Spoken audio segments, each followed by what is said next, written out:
اور ائمہ دین نے بے نمازی بندے کے بارے میں جو فتوے دیے ہیں ان کو بھی میں آپ کے سامنے رکھنا چاہتا ہوں۔ شیخ الاسلام امام ابن تیمیہ رحمہ اللہ تعالیٰ کا فتویٰ کیا ہے؟ کہا بے نمازی بندہ سب سے بڑا مشرک ہے۔ امام صاحب سے پوچھا گیا بے نمازی بندہ سب سے بڑا مشرک وجہ؟ کہا یہ مالک کائنات کے 750 قرآن کے مقامات کا انکار کرتا ہے۔ امام احمد بن حنبل رحمہ اللہ تعالیٰ تڑپے اور کہنے لگے بے نماز بندے کو دفن نہ کرو، اس کی لاش کو کتوں کے آگے پھینک دو، اس کی لاش کو کتے کھا جائیں۔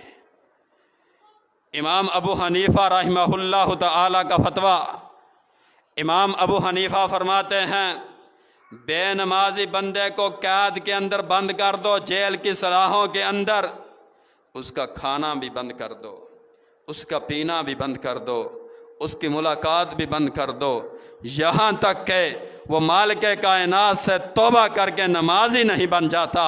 کہا اگر نمازی نہیں بنتا تو اس کو قید کے اندر رہنے دو، بھوکا پیاسا ہی وہاں مر جائے۔ پیر عبد القادر جیلانی رحمہ اللہ تعالیٰ نے بے نمازی بندے کے بارے میں جو فتویٰ دیا، بے نمازی بندے کو مسلمانوں کے قبرستان کے اندر دفن نہ کرو، بے نمازی بندے کو مسلمانوں کے قبرستان کے اندر دفن نہ کرو۔ یارو آخری بات سنا کے اپنی بات کو ختم کرنا